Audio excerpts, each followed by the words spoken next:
Well, I tell you what, I don't really care about org charts. I care about unity of effort. I was like, ooh, okay, wrote that down because while it is important to know who's doing what, by all means, there needs to be some clarity of effort. But in the end, we all better be pointing in the right direction, in the same direction as the Air Force, and acting with a unity of effort. Positive energy activates constant elevation. 3, 2, 1. What is up, everybody? You are listening to the Constant Elevation podcast. I am your host, Gabe Rock. No video this week. I mentioned that because I just came back in from Virginia. I went to the AFCEA Tidewater Integrated Combat Cyber Symposium. I think that's the whole entire name. TWICS. We'll just call it TWICS. And I wasn't sure if I was going to be able to make it back in town to even record this episode, but I did. I'm actually recording this right before I got to take Benjamin to soccer. But I also realized I may or may not have actually charged the camera and all the stuff that I do for the video side of it all. So going back to just voice, if you happen to be watching this on YouTube, I probably have one of those audiogram things that you can still listen to this episode. So if you're not already subscribed, please subscribe to the YouTube channel. Probably not the best video for me to put this out on there. And if you're already subscribed to the podcast on Spotify or Apple Podcasts, I appreciate you guys hanging out. So just came back in from TDY there, just on there for 2 days. There was the it's called the AFCEA TechNet. So they usually have for those not in the Air Force, you have the AFCEA professional organization, or what they do is they host these technical conferences for the defense industry. So you have a lot of all the services are usually invited. But they happen to be predominantly, depending on which base it's nearby. So obviously with Langley and Fort Eustis there's a large amount of airmen, predominantly airmen at the TechNet that I went to this week, because it's down by Langley Air Force Base. And so pretty cool. Never been to it. This is actually the first time. I've been to TDY's, my fair number, but since I've been here at JFSU Doden, this is the first one that I actually have been here. Obviously with the COVID kind of stuff, that kind of took away a large amount of opportunities. Did a lot of virtual stuff. But yeah, as far as going physically out of town for something, this was kind of cool. Just get to drive down, about a 3-hour drive each way. Wasn't terrible. I actually listened to the audiobook Boyd, about John Boyd. Shout out to Gumbo for recommending that book for me. So it was a really, really good book, and it really got me fired up. A lot of things I'm thinking about, and kind of not only for my current job, but also potentially for my future job, as far as some of the things that I want to get back into. And very excited that I can actually share with you. I know what my next job is. Crazy. It actually, tables have been slapped and all those kind of things. And so I'm going to be officially joining the Air Combat Command A6 Directorate, and I'm going to be the A6O Division Chief. That's for cyber transformation. Large amounts of things in there. We got some not really emerging technologies, but some of the newer concepts. We got a little bit of ITAS, a little bit of Zero Trust, a little bit of Comply to Connect. We also have some organization of some of the warfighting systems, of AOC weapon systems, and electromagnetic spectrum, as well as some theater deployable comm. And so there's a large amount of stuff in the division. So I'm very, very excited for that. And so I kind of went in once I figured out where I was going to go and who I was going to be working for. So I'll be working for Colonel Blackwell. She was a previous guest on the show, and so very, very excited to join her team. And I think we are on the same wavelength a lot as far as our leadership style. And I appreciated her going to bat for me, and me going to do some great things for the team. And so very, very much looking forward to that. So since I'm joining the A6, we had to keep it on brand. The title of this week's episode is Top 6 Quotes from AFCEA TWICS. And so a lot of times when I go to some of these larger ones, I did it for the Airspace and Cyberspace Symposium. I kind of did a longer debrief where I would go over all of the whichever sessions I was attending and kind of give you my thoughts on that. Chose to go a different route this week only because I didn't have enough time to just do all of those kind of complex show notes. I have a large amount of notes, a large amount of tasks, kind of reminders, hey, I got to ask Colonel such and such for this slide deck, or I want to circle back with Colonel Pope to talk about this other things. And so I have a good amount of homework that I need to follow through with. But I also write down quotes. I write down quotes where something that just kind of resonates with me, or something I think is very applicable, and I want to borrow brilliance from other great leaders. And so the top 6 quotes are some things I want to share with you, and I really think that some of these things are going to be benefiting. I'm excited to be part of this fight as I transition over to my next job this summer. So the first one, so obviously Air Combat Command, right? And so we're the warfighting arm as far as for the Air Force, and so we present our forces to combatant commands in order to do the air component wherever that happens to be. But obviously with the Pacific Theater and European Theater, specifically the European Theater, lots of stuff going on in there. Different kind of problem sets, and but that's where we present the forces both from all over the Air Force. And so one of the first quotes I heard was it was actually from an operator from a J3 or A3 type, said between all three parts of information security, availability is the most important to the warfighter. I was like, oh yeah, okay, that's good. And I kind of, so the information security triad, so it's oh wow, CIA. I'm gonna screw this up. I'm gonna have to look it up. I should know this. This is terrible that I'd actually know this. So it's hold on. I'm efforting now. Triad. This is why I don't have my CSSP. Okay, confidentiality, integrity, and availability. That's the CIA triad, and so that's talking about information security. The idea of the way a warfighter says, I need to be able to talk to each other. I need to talk to my teammates. I need to communicate up and down the chain or talk to my wingman. That's the most important. And so when you're talking about contested environments or denied environments, the operator needs to be able to talk. That's going to be the most, and actually have their systems working as designed. And so that availability is most important. So I think that was one of the few, one of the quotes I heard early in the conference, and started to set the tone because I heard other things related to that was important to me. Oh, I figured that was going to be like a thread that was like, okay, I have to kind of reshape.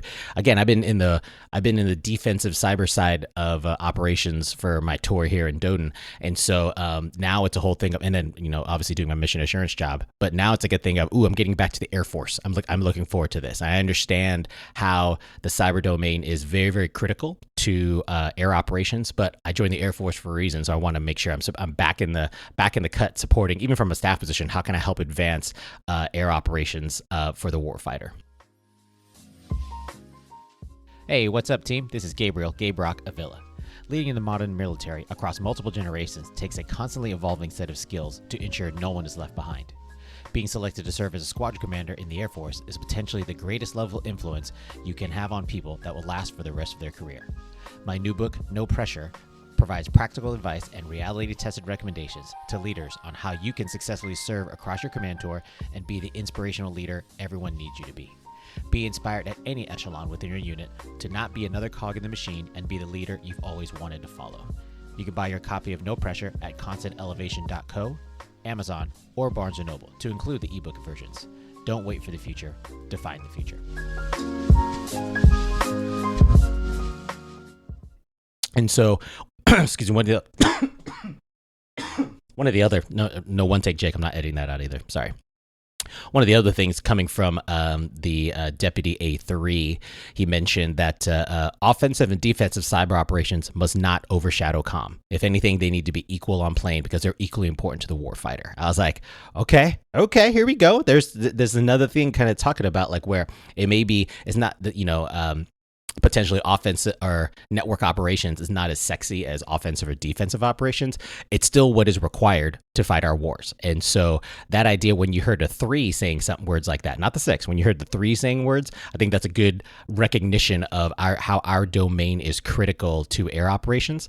And it was just kind of a cool moment to have, someone saying it's important, not me. And so I like the idea of where we can't let the sexiness of cyber operations just underestimate that, hey, we still just need our regular comms to work, and we have to make sure they're confidential and has integrity and availability, but we need to make sure that so they get equal fight. And that's a preponderance of our career field anyway, right? We have a lot more network operators compared to offensive or defensive operators.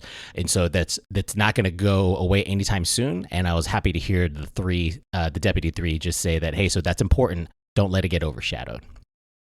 As far as some of the newer efforts, obviously we have a lot of it. I have to actually explain. I'm going to say the acronym as the way we say the acronym, but then I have to explain it all or spell it all out. So one of the other quotes was, "We can't do JADC2 without ITAS." Okay, so JADC2, Joint All Domain Command and Control, without ITAS, Enterprise IT as a Service. And so this is just the evolution of how our the domain has gone to where we as a Department of Defense cannot keep up and do organically the types of IT operations required to do our fight. And so in order to, I don't want to say catch up, but like speed up or accelerate our change, we have to leverage efforts like enterprise IT as a service. There's certain things that we just need to stop doing. That way we can preserve our force and redirect them to do the right types of network operations, cyber defensive and offensive cyber operations that actually are important to the warfighter. And so joint all domain command and control, that's going to be that larger concept as far as how do we fight as a one joint team. And obviously, we have the air battle management system that's kind of integrated to the JADC2. So it's just a recognition of, hey, so remember, we can't do this all on our own. We're saying this up front. That's why it's so important for programs like ITAS to actually have success. Some other side conversations I had with some leadership was that we can probably do a better job in the Air Force of making sure we're telling the right ITAS story. Sometimes that means being transparent and talking about the ugly side of it, the things we can get better, but then learn from that and loop it into wave 2. Or here are some of the benefits that you that are coming to your base hopefully soon, and then we'll either start nominating, or I don't know if we nominate or voluntold certain bases, lead wings to kind of get more on the ITAS train. But I do think we have to do a better job, and I'm going to be I'm signing myself for that work. I want to make sure, obviously from the A6O division seat, that I'm not duplicating efforts of the CCC, because I know the CCC teammates will be doing their job as well. I just got to be a good teammate for them. And so just recognizing that, some of the places we need to go are going to must include a plan that does not necessarily include all military in uniform people. We're going to be partnering with industry for the entire defense of the nation. And so it's important to make sure that we just recognize that as our critical mission partners are just that critical. So we have to make sure we move along and move forward with them.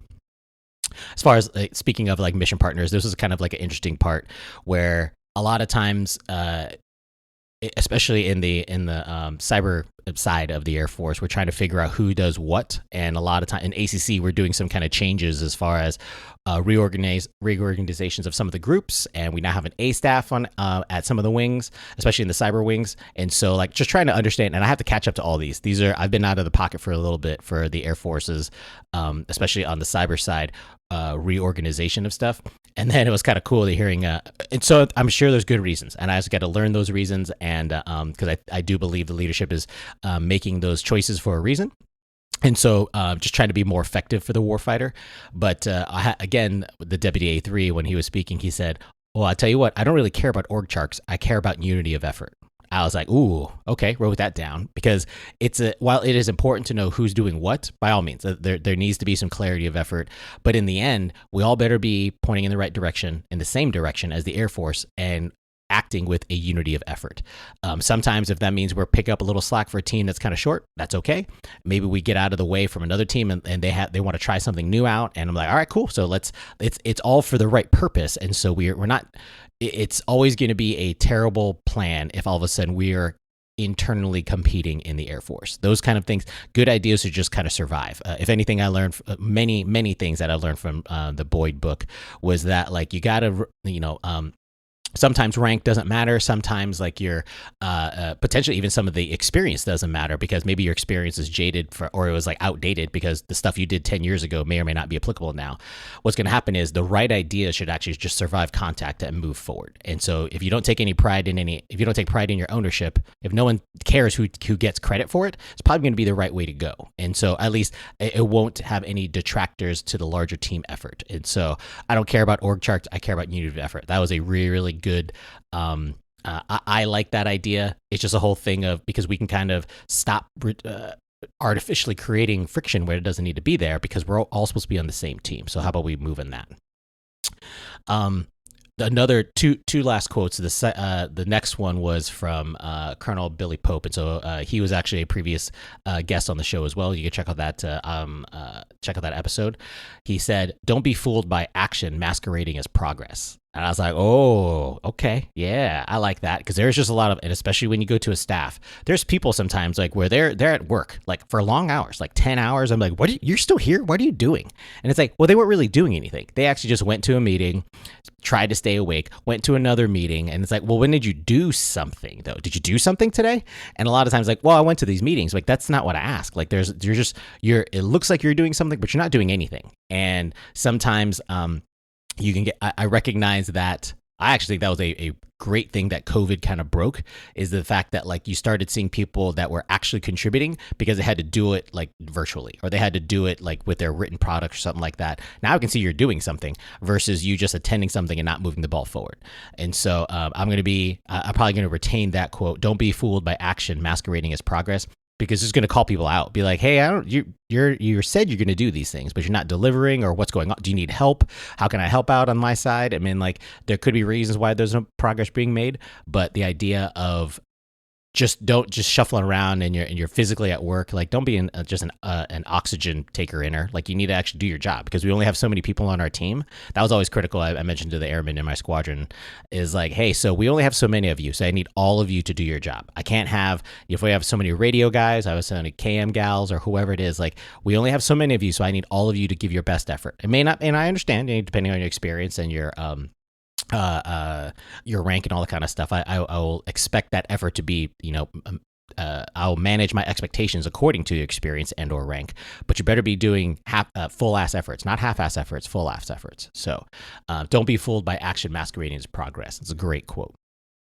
And finally, this was the one that like I wrote multiple times, and I actually brought it up in multiple small group conversations that I had with my new boss, Colonel Blackwell, the A6, as well as some of the others senior leaders I'm going to be working with. We were talking about just the urgency, right? Obviously, with the stuff going on in European theater, and still our competitors in China, or in the Pacific, I should say, China. And so, like, the idea of what do we do? What is our job? And obviously, we work in the cyber domain, and that's going to be airspace and cyberspace. So it's a thing. But also, I started to keep on saying one of these very, very classic kind of phrases: shoot, move, communicate. When you say those words, so that's from an Army training manual, and it's like one of the first things. It's like a basic idea of what every soldier should be able to do in the Army. I started reading actually some of those training manuals to kind of say like, because I didn't know, everybody knows that phrase, shoot, move, communicate, but I heard it a lot in Marine Corps, but I wasn't sure if that was in Marine doctrine, but I found it in some Army Army guidance. And so that idea of like, that's what just the military is, just the American military is going to be, needs to be known for. If you need one job, shoot, move, communicate. So communicate. Remember, that was really important. I wrote that, I'm putting that in all caps, and just remembering like that's how important our job as the cyber and the cyberspace operators and communicators, base comm squadrons. That's how important our job is to the fight. It's foundational.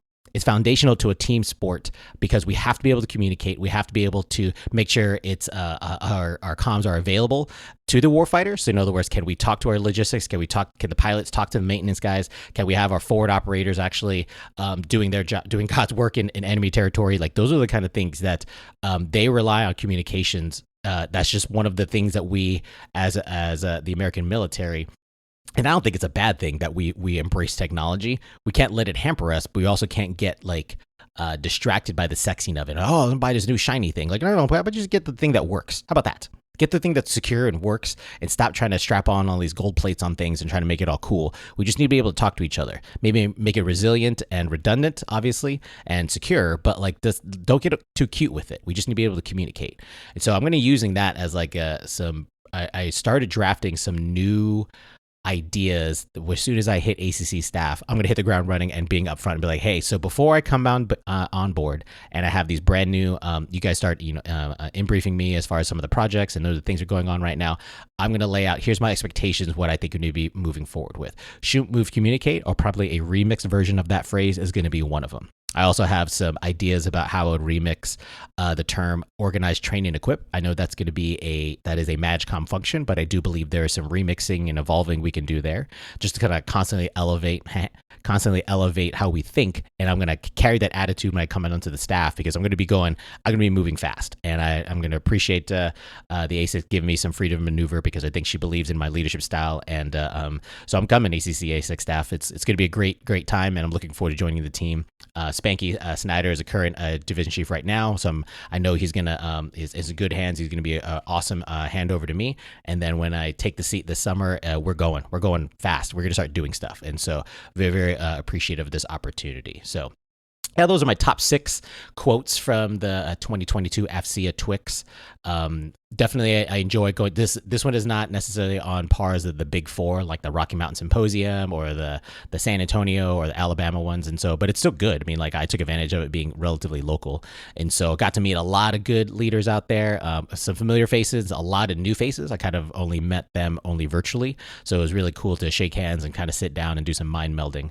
And I'm excited. I'm excited about the remaining things I learned here, and I'm going to carry some of these back at JFHU Doden, because I still got my day job I'm returning to tomorrow, and it's going to be but I have a lot of stuff to do, and I'm already looking forward to this next opportunity to where I can be a good teammate and being back in the blue. Very excited to go back to the Air Force, even as a going as a staff weenie. I mean, like, it is what it is, and I'm gonna do my part for my foxhole to try and support the entire, not only my cyber teammates, but the Air Force at large. So appreciate you guys tuning in this week. Again, I'll probably have a video next week. I know the wifey is going to be doing some hiking starting on Mother's Day. So on her Mother's Day, she gets exactly what you want. She gets to do what she wants, which is hiking. And so she's upstairs doing some backpack trying outering and all that kind of stuff. And I'll just be her logistics. And then I'll be covering down. Lana's actually going to, this is crazy, Lana's going to Alaska on Saturday. But before then, we are going to watch Dr. Strange, the Multiverse of Madness on Friday. So I'm hella excited about that. Marvel movies are kind of like a family thing, and she was like, well, I really want to watch it with Orlando. I was like, noted. You're not. I already bought 4 tickets and you're going. She's like, well, you could return one. I'm like, but I'm not, because this is a family thing, and we only have so many family things left to do with you before you go to college, so we're seeing the movie together. And she was like, all right. Like, she can't win that fight. And so I think it's going to be a good thing to make sure that we maintain our family things together, and we'll be doing some split ops. But me and Benjamin will hold it down with Sally here. But looking forward to creating. I already have a bunch of new content things I'm going to be thinking about here. Just that I just want to give you my quotes here from AFCEA TWICS, and then I got some. I'll probably expand a little bit more on that should move communicate maybe next week or our following episode. So thanks for tuning in this week, guys and gals, and we'll talk to you next week. Peace. Thanks for tuning in to Constant Elevation. Be sure to subscribe, rate, and review on your preferred podcast listening platform. Visit our site at constantelevation.co, find and follow us on Facebook at constantelevation.co, and like and follow me on Instagram at GabeRock.